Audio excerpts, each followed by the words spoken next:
toujours vivre le bien TV bilile le kamalo bana ebele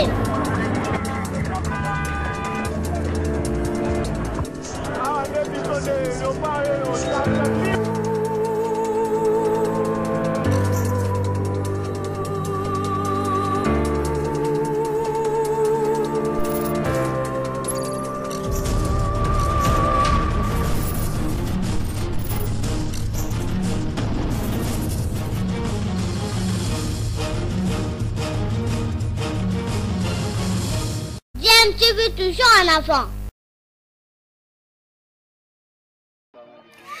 Balandi ya DMTV mbote na bino esengoza ngambo ya biso tango toko mono te boali botemi ngulupa pona kolanda etando eke ya chaîne na bino YouTube DMTV o ememelaka bino masolo ya ndenge na ndenge masapo esalaka pe bamituna opona koyeba kaka ndenge kita ekolo na biso ezotambola. Donc biso lelo tozongi susu na masolo ya minano, masolo ya bamasuwa, masolo ya babalenye, masolo ya ebale. Na masolo na biso ya ebale wana tolingi nano to valoriser mpe nano ebale monene bapesi biso. Eza kaka te ke bapesi biso ebale monene oyo ezali na sima ya Amazonie, fleuve Amazon kuna na mboka na continent Amérique du Sud kuna na Brésil. Fleuve Amazonie, fleuve na biso ya bato ya Egypte, Nil biso tozali na 3e position, quand même na Afrique toza na 2e position. Et balewana ezali ke totika ngo kaka boyete etolaka ekende bambisi bakufaka na mobange na kati ya balewana parce que bambisi ba ekokufa na mobange. Na balak tomba na biso na balak mai ndombe na balak Tanganyika bambisi bakokufa na kimobange. Parce que bato akolobo bambisi wana bazali te. Alors lelo tozongi binoso masolo ya minano, masolo ya ba moluka. Donc moluka ezali nini? Ezali o babingi na lopoto ba ruisseau. Ba ruisseau oyo ezali komi bwaka na ba ruisseau ya mwa minene ekoneti rivière, rivière pe eke komi bwaka lisoso na ebale, ebale choli komi na ngomba Kinshasa, ebale continue nzela nango na ba cataracte kuna na Congo central. Ti ebale komi na banana eye komi bwaka na kati ya maya monana babengi océan Atlantique. Donc na maya monana wana d'ailleurs tango ebale biso ekota na maya monana ukomona différence ya langi, ukomona différence ya couleur o babengi na lopoto couleur, ukomona ke ebale na ba bosoto nango na makambo nyonso tu ya boye na boye na ba sels minéraux na ba nini ba moi bambisi pe ba algue na ba nini ezokota na kati ya océan. Allez, océan pe ezo ya ngo pe bilei parce que océan pe ezo vivre grâce ya ba ruisseau, grâce ya ba ebale ba moluka wana ona tangira na avant na banda penza sujet na ngai. Alors lelo tozali kaka na province ya Équateur mamenga pipi bende tozali ba côté ya ba entre mboka Mankanza na Lusengo quelque part kuna bokomono nde bozomona kana bilili wana boye tokokoto penza tokoti na kati ya Zamba po wana ezali mboka te ezali Zamba tokoti na kati ya Zamba tozolanda kaka esika mai ezochola tokei toluki kai ti toye kokoma na mwa esika moko boye na Zamba oyo bandeko na biso bazali wana basali mwa batumbi mwa nini basali mwa espace babikango mwa clairière wana ezali agricole pona basala mwa babilanga clairière wana ezali parce que tala toza na kati ya Zamba penza la forêt o babengaka la forêt dense. Donc forêt yango kutu soki mpepo ekweyi wana bondimela ngai bako retrouver yango te.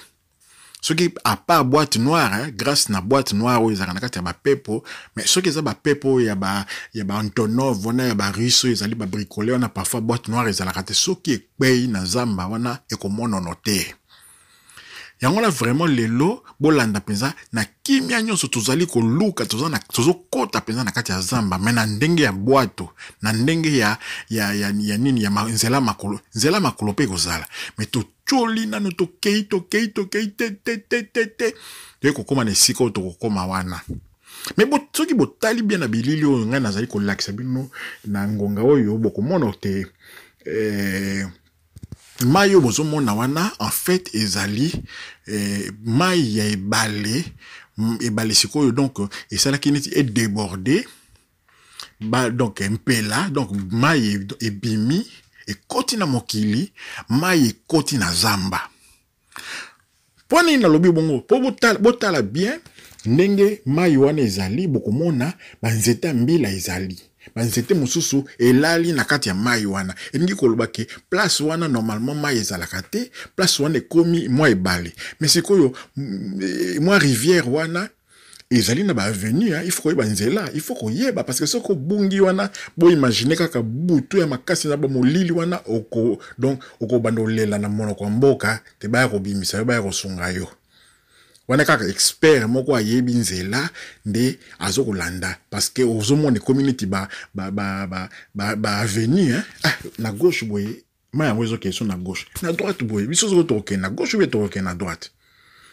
tozokende kaka tozokende bokomona banzete ya minene banzete pense eza na bacentenaire eza ya minene tellement que depuis ebotama moto akokipe yango aza te donc ekoli bakati banzete yango te tozali na kati ya zamba entre mboko ya mankanza berceau ya lingala na losengo wana tozokende minano tozochola te tozokende na minano ya mboka lisala kuna après tokomona susu ba rivière mosusu etiki ebale lokola rivière oyo kenda ti na mboko oyo ya akula Mongala voilà mai ya Mongala wana bokomona mai ya Mongala etiki ebale na niveau ya mboko oyo Mobeka tozaka na toujours na losengo Mobeka tozokende ti tokoma na lisala tokeyi Bumba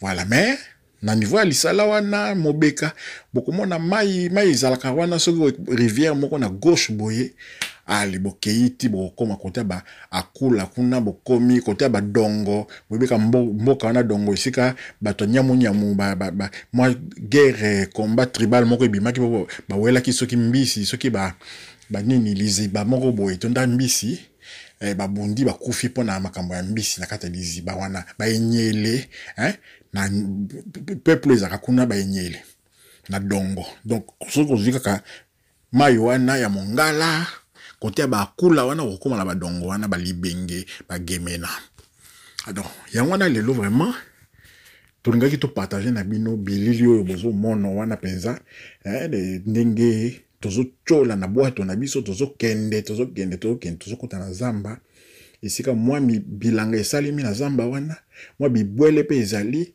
donc vous travaillez tranquillement tout est biologique na kota na tana mwa lopoto boye tout est biologique donc biloko moko te engrais chimique te biloko obwaki mbuma na yo boye na mabele oloni ata te eboti bozomona ndenge ba nanasi wana ndenge elonami wana ezobota kaka boye yango moko mais lokola pe bomondi ba condition ya transport kokende kuna na bazamba wana kokoto boye eza na possibilité te ke soko za na marchandise ebele kobimisa yango conservation ko salima ndenge ekopolela yo te mingi ezali kaka pona consommation moko domestique consommation moko personnelle ya moloni ye na bandeko baye ye na ba famille na ye donc mingi ezaka ndenge wana eza penza te ke azosala yango pona kosala mwa commerce moko mais toutefois néanmoins soki basali mwa récolte na bango soki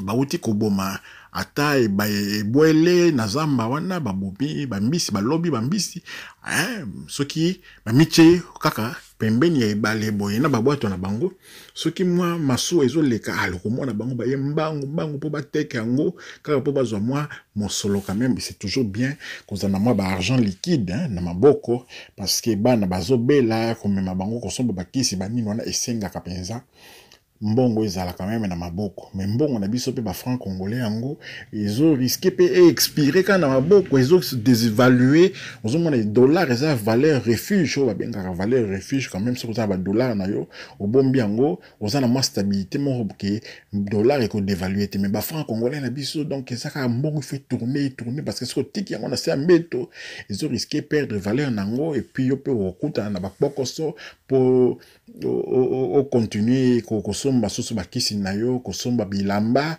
kotangisa bana na yo bakelasi babiloko moka ndenge wana. En tout cas biso na DMTV tozana mwa chance wana ya kozala na moto na biso moko collaborateur na biso moko akende ke penza azali peza mwana mongala ya solo akende ke penza kuna na pilipili bende na Equateur Mamenga akoto komona aleki ba bolobo wana bolombo emate kolela bamboka wana tu bagombe ti soki akoti pe mayo ya lulonga wana boyezo memaite na basan kusukuna donc ayebi mwa makambo abebale ti peut-être moko mosusu tokozwa rivière ya Ubangi ezali pe kaka ba affluent ya fleuve na biso Ubangi wana boyo kenda ti na Bangi. Alors Ubangi so koti yango keyo zo kende direction ya Bangi ona omona bwana droite na yo rivière mosusu ebimi ona komona ngo ngiri oyo epesa komona ngiri d'ailleurs soki bokena komino ya ngiri ba balabalo eza na ngiri ona bokomona ke ezali ba kombo oyo ya ba kote wana aveni Mankanza ezali na ngiri wana ezali rivière ba peuple yo bazaka kuna na niveau ya ngiri wana bazali balibinza toujours na province ya Équateur. Donc voilà tozongeli soso masona biso il faut to pesa penza neti mwa cours ya géographie pour bato ba comprendre et baleza nini rivière ezali nini ruisseau ezali nini boye na boye faut boye bana bola moke mai wana tomona kame mai yango pourquoi ezochola mai yango efandi te ba mai lokolo ya ba lac ba lac na biso mona bo mai efandi nango echola raté efanda mais rivière fleuve okomona ke mai eza na direction soko bwaki likasa na mai wana ozomona ndenge choli nzete babwaki na kati ebale bozomona ndenge ezochola jamais ata mokolo moko te kobongwa na ngando ndenge balobaka eza neti ba proverbe na biso. Alors nyonso nango ebandaka na nini na source donc na liziba oyo tokoma koloba o liziba ekuifele eboele liziba c'est-à-dire source d'eau wana la source eutaka na ba profondeur source mai ya source eutaka na balobaka o mai euti na mabanga eutaka na se ya mabele na profondeur il faut boyeba na bolamu te puisque mai ezali profondeur ya mai wana ezali moulaï, c'est-à-dire que mai yango par exemple ceux qui ezali na disons 300 mètres de profondeur na se ya mabele 300 mètres ndesika mai yango ezowutela boyeba ke mai yango ezali ekozala pur parce que mai yango ezali purifié par kaka mabele ba argile eza na se ya mabele wana yango moto ezo purifié mai wana d'ailleurs bato bayibe ba solo ya ba nini station d'épuration d'eau c'est-à-dire nini ba mai ya mbula ba mai oyo ya ba salle de bain na biso ya ba lavabo to sokola yango ba nzoto ba mai ya ba toilette tango ekendeke na ba egu wana ekendeke ti na station d'épuration d'eau na station d'épuration d'eau yango nde ba ko purifier yango ba ko longola même na biso kuna na régie des autres na ba station d'épuration d'eau wana ba ko longola ba impurité wana mais siko processus wana ya ko longola ba bosoto wana ba nini wana esali makanini esali makape grâce kaka na mabele ba zelo nini et ko capturer ba déchets wana eza première étape après ba nini tant bolongoli ba mabele wana ba déchets wana ba nini mayo wana communauté un peu moins propre bo et continuer kuna lisusu procédure mosusu salemi ti mayango ko zonga clair okoko melango même ya wana mosala ya ba station d'épuration d'eau. Alors biso siko to sa na station d'épuration nzambe apesa biso naturel ezali ba mai ya source wana e wuti na mabele ezi purification nango na se ya mabele ti ko mata e bimi kaka ndenge volcan ebimisaka nini ba lave na ye wana mai pe ya source ebimaka ndenge wana ntango mai yango source ebimi ezobima te eza neti robinet na yo obosani kokanga yango etondisi lavabo ti ebandi kodeborde tango sikoyo mai wana ezobima ebandi koluka nzela mai wana créer moi so ekutani na moi espace moko eza neti moi ya ko na moi pente boye allez mai yango sikoyo et créer ruisseau. Différence ni ezali entre ruisseau na rivière. Ruisseau ezalaka na largeur ya moke. Ruisseau azana moins largeur ya moke, azape na profondeur ya mingi te.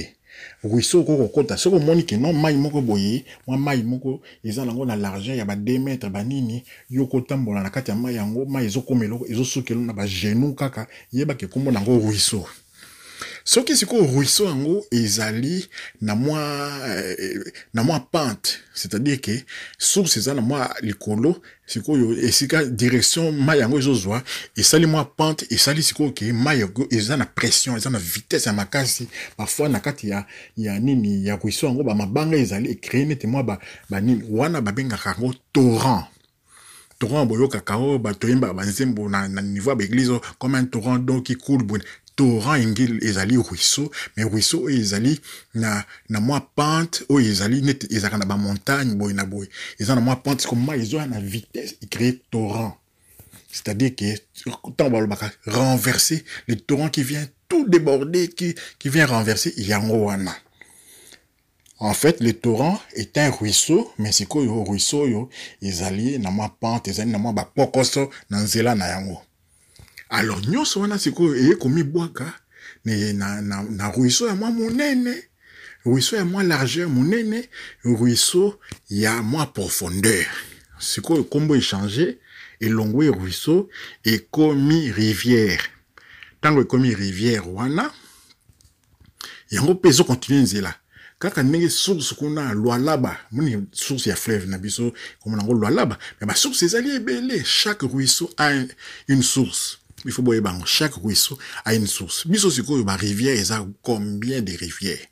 Onga na yibika na mémoire boye toko tangela bino kuna na toso to bani na nord tozali na ba te toko ba même na Kivu ba Ruzizi boyo kakao ou Ruzizi Uvira so to na Kasai kuna o bani ba Sankuru wana Sankuru ezali province comme province oui mais ezali pas comme rivière.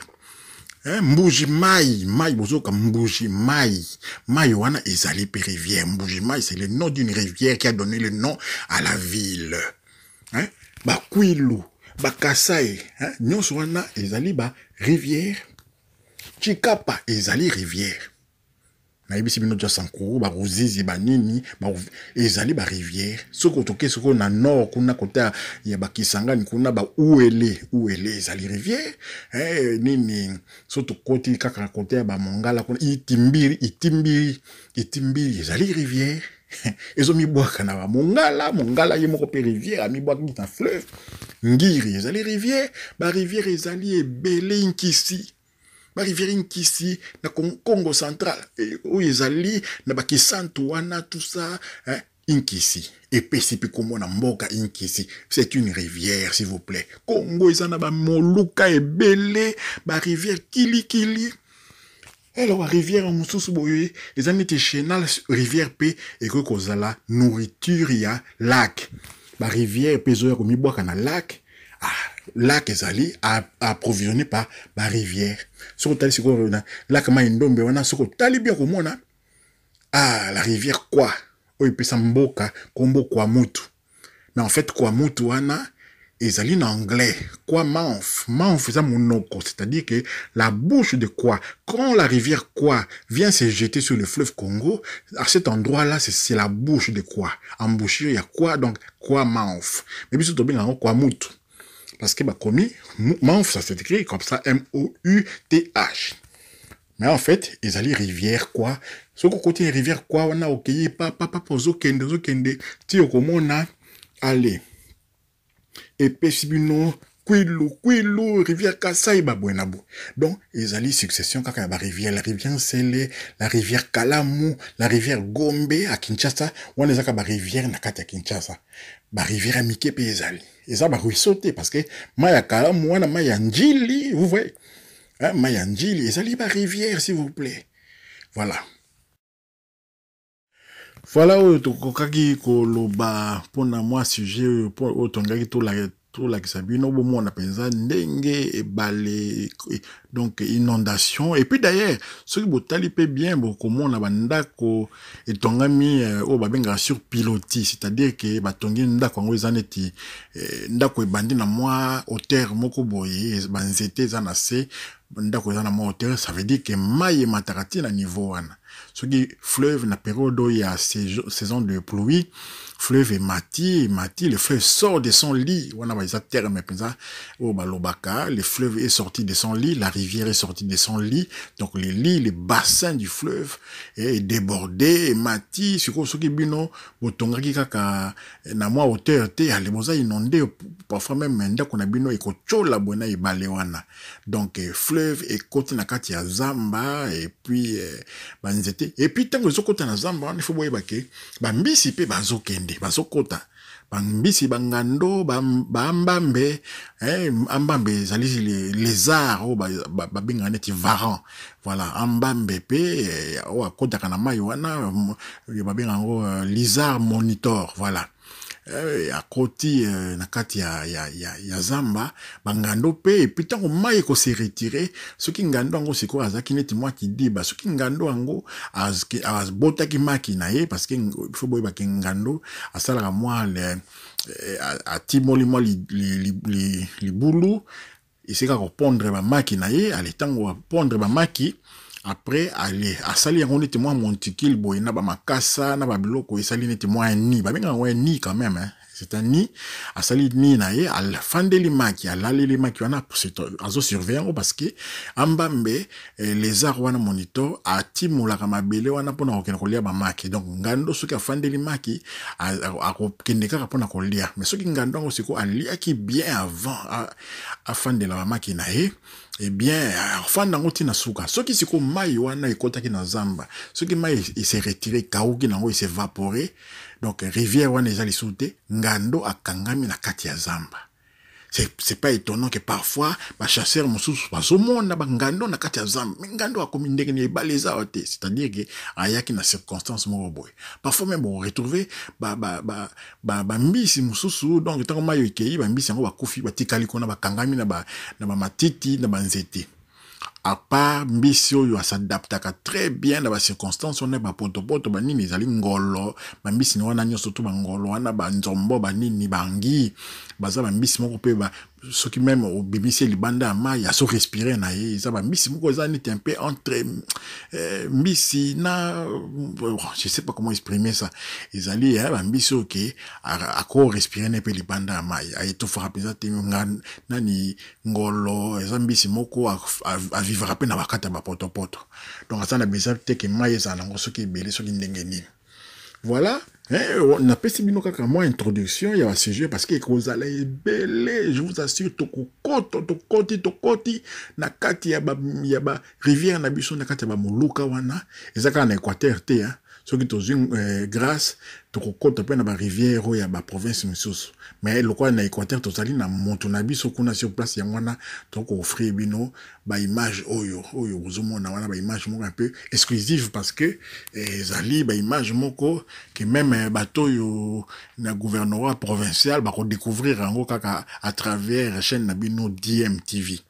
Parce que mingi ya koloba ezali, il faut draguer les fleuves, c'est-à-dire il faut kolongola ba epavo ezinda na kati kuna eza très dangereux, ezo provoquer ba naufrage et ba embarcation ebele. Il faut kolongola ngo draguer les fleuves et puis aussi esika profondeur eza bien makasi te, il faut un peu kotimola bazelo wana tout. Ça peut aider aussi ya bazelo yo batimola ka wana pona kotonga bandako et na kati ya fleuve pe ezali parce que entre Makanza et Lisala, il y a des endroits vraiment eza profondeur eza makasi mingi te. Même si botali yango sur satellite Google satellite botali yango bokomona ke ba côté wana profondeur eza mingi te, c'est très dangereux ba maso ezo kangama na zelo na période ya ba saison sèche. Donc il faut aussi mettre des balises aussi pour orienter les bateaux parce que ba fleuve na biso eza na ba il est belé il faut qu'il y ait à gauche ou qu'il y ait à droite pour qu'il y ait à Lisala ou qu'il y ait à gauche ou à droite. Ba il est allé belé au moins les balais et yango balobaka sombele souka ya bisanga. Vous voyez, il y a plein de nids, des îles et puis bablo moins ndengwa. il faut baliser fleuve wana. Ba balise wana il a qui ça que attention, il y a des rochers. Attention, il y a une faible profondeur. Ba balise wana il faut qu'on tient ba balise wana faut qu'on renouveler ou ya kala wana miso se kwea na ba nzete parce que ba baka ngo na ba nzete.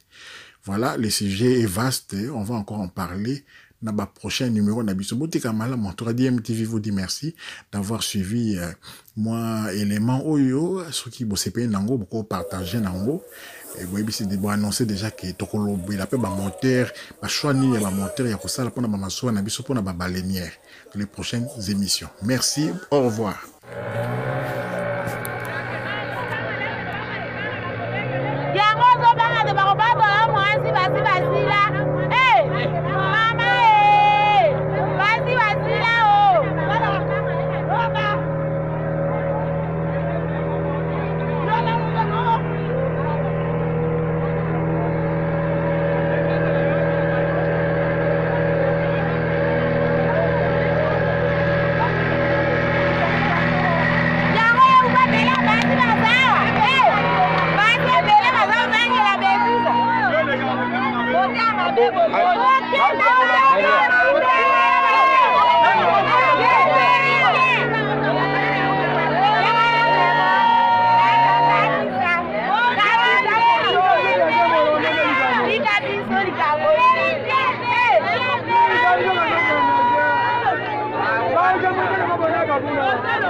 Não,